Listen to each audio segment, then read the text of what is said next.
Praise the Lord, hallelujah. എത്രയോ ഭാഗ്യമുള്ളവരാണ് നമ്മൾ. ദൈവം നമ്മളെ വിളിച്ചു. ദൈവത്തിന്റെ വചനം കേൾക്കുവാൻ നമുക്ക് ഭാഗ്യം കിട്ടി. മത്തായി സുവിശേഷം 13-ാം അധ്യായത്തിന്റെ 16-ാമത്തെ വചനഭാഗം ഇങ്ങനെയാണ് പറയുന്നത്: എന്നാൽ നിങ്ങളുടെ കണ്ണ് കാണുന്നത് കൊണ്ട് നിങ്ങളുടെ ചെവി കേൾക്കുന്നത് കൊണ്ടും ഭാഗ്യമുള്ളവ. കണ്ണ് കർത്താവിനെ കാണാനുള്ള ഭാഗ്യം, ചെവി കർത്താവിന്റെ വചനം കേൾക്കാനുള്ള ഭാഗ്യം. ഈ ലോകത്തിൻ്റെത് കാണാനല്ല ദൈവം കണ്ണ് തന്നത്. ലോകത്തിന്റെ നമ്മൾ കണ്ടുകൊണ്ടിരിക്കുക. അതിനപ്പുറേ ഒന്ന് കാണാനുള്ളത് നിങ്ങൾ കാണണമെന്നാണ് യേശു പറയുന്നത്. അതിന്റെ താഴോട്ട് പറയുക: ഏറിയ പ്രവാചകന്മാരും നീതിമാന്മാരും നിങ്ങൾ കാണുന്നത് കാണാൻ ആഗ്രഹിച്ചിട്ടും കണ്ടില്ല, നിങ്ങൾ കേൾക്കുന്നത് കേൾക്കാൻ ആഗ്രഹിച്ചിട്ടും കേട്ടില്ല. ഞാൻ സത്യമായി നിങ്ങളോട് പറയുന്നു, എന്നാൽ നിങ്ങൾ എത്ര ഭാഗ്യവാന്മാരാണ്. ഏറിയ പ്രവാചകന്മാരും ആരെ കണ്ടില്ല? യേശുവിനെ. ആരെ കേട്ടില്ല? യേശുവിനെ. കേട്ടതാരാ? യേശുവിന്റെ കൂടെ നടന്നവര്. ഇപ്പോൾ കേൾക്കുന്നതാരാ? ഇപ്പോൾ യേശുവിന്റെ കൂടെ ഇരിക്കുന്ന നമ്മൾ. ഇത് കേൾക്കണമെന്ന് ആര് പറഞ്ഞു? യേശു പറഞ്ഞു.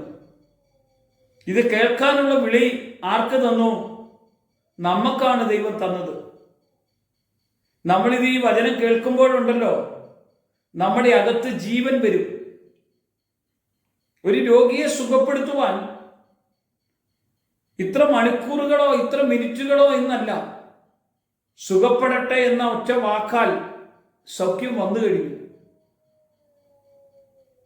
കാരണം അവനെ കാണുന്ന കണ്ണുകൾ എത്ര ഭാഗ്യമുള്ളവയാണ്, അവനെ കേൾക്കുന്ന കാതുകൾ എത്ര ഭാഗ്യമുള്ളവ.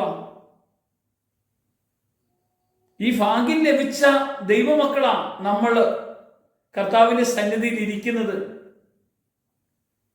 മത്തായി സുവിശേഷത്തിൽ കർത്താവ് ഇങ്ങനെ പറയുന്നു: ഹൃദയശുദ്ധിയുള്ളവർ ഭാഗ്യവാന്മാർ, അവർ ദൈവത്തെ കാണും. കാണുന്നവർ ഭാഗ്യവാന്മാരാണെന്നാ ഇവിടെ വചനം പറഞ്ഞത്. കേൾക്കുന്നവർ ഭാഗ്യവാന്മാരാണെന്നാ ഈ വചനം പറഞ്ഞത്. ദൈവശബ്ദം ഒന്ന് കേട്ട്, കർത്താവിനെ ഒന്ന് കണ്ട്, അവനെ ഒന്ന് ആരാധിക്കുവാൻ നമുക്ക് ഭാഗ്യം കിട്ടിയെങ്കിൽ അതിനേക്കാൾ വില കൂടിയതൊന്നും ഈ ലോകത്തിൽ നേടാനില്ല. ഏറ്റവും വലിയ നേട്ടമാണ് കർത്താവിൽ നിന്ന് കേൾക്കുക എന്നത്. യേശു കർത്താവിന്റെ വായിൽ നിന്ന് വരുന്ന ലാവണ്യ വാക്കുകൾ കേൾക്കാൻ അനേകം മനുഷ്യർ ഓടിക്കൂടി. അവന്റെ വായിൽ നിന്ന് വീണ വചനം അവരുടെ ഹൃദയത്തിന് സൗഖ്യമായിരുന്നു, അനുഗ്രഹമായിരുന്നു. കാരണം അതിന് ഇരുത്തല വാളുപോലെ മൂർച്ചയുണ്ട്.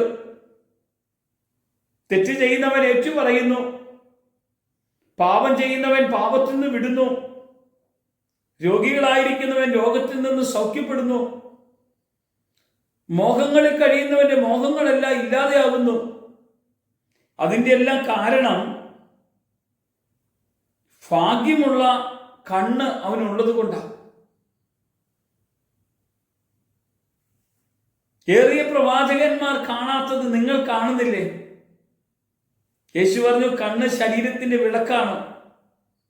കണ്ണ് കുറ്റമറ്റതെങ്കിലോ ശരീരം മുഴുവൻ പ്രകാശിക്കും. കുറ്റമറ്റൊരു കണ്ണ് കർത്താവിനെ കണ്ടിരിക്കും.